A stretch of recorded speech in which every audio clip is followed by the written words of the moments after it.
En dépit de la décision des enseignants de boycotter les examens de fin d'année pour cause de non-application de l'article 39, le gouvernement a décidé de les organiser en collaboration avec ceux du secteur privé. Une décision qui a mis en colère les éducateurs, qui ont enclenché une série de manifestations à travers le pays, amplifiant le climat déjà tendu entre les deux camps.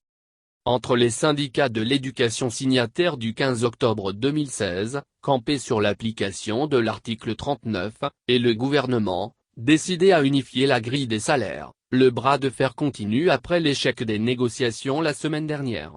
Conséquence, les éducateurs ont lancé une grève du lundi 9 août au vendredi 27 août.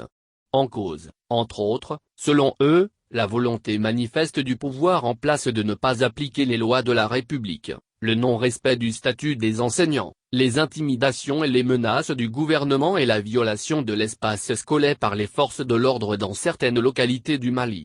Les syndicats de l'éducation ont entamé une désobéissance civile à travers le pays. Article 39 ou rien, scandent-ils.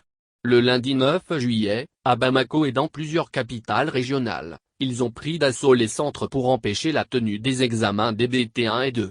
En dépit de la mise en échec de cette stratégie par les forces de sécurité, les enseignants entendent continuer les mêmes actions pour la fermeture jusqu'à nouvel ordre de toutes les structures de l'éducation, en vue d'empêcher la tenue des épreuves du DEF et du bac, annoncées pour les semaines à venir. C'est une véritable mascarade qui est en train de s'organiser. Si les parents d'élèves sont conscients de ce qui est en train de se passer, ils ne laisseront pas leurs enfants aller faire leurs examens, tempête le porte-parole du syndicat des enseignants signataires du 15 octobre 2016, M. Ousmane Almoudou Touré.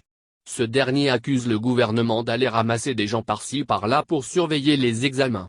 C'est pour nous une manière de banaliser la profession d'enseignant et nous ne pouvons pas accepter cela.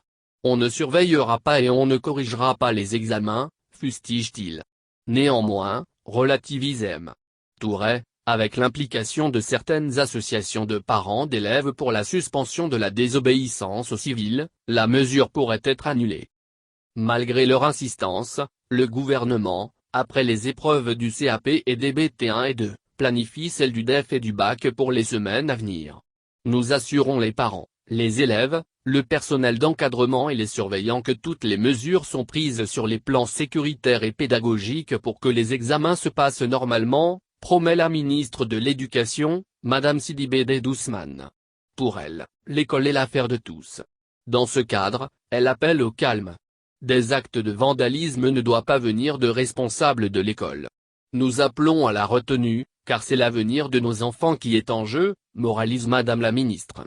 En dépit de l'assurance donnée par le Premier ministre, Tchogel Kokala Maïga, de la non-abrogation de l'article 39, lors de la présentation du programme d'action gouvernementale, le 30 juillet 2021, la synergie des enseignants campe sur sa position de boycott des examens et de rétention des notes.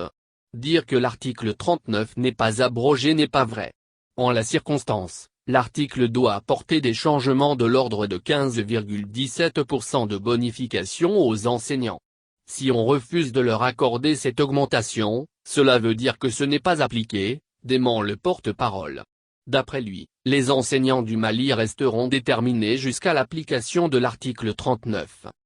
En dépit du manque de consensus entre le gouvernement et les syndicats des enseignants signataires du 15 octobre 2016, les négociations continuent.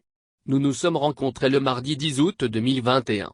Malgré plusieurs heures de discussion, nous n'avons toujours pas trouvé de terrain d'entente, regrette Amadou Koulibaly, le secrétaire général du syndicat national de l'éducation de base, SYNEB. Néanmoins, une lueur d'espoir reste à l'horizon, les négociations se poursuivront ce vendredi 13 août.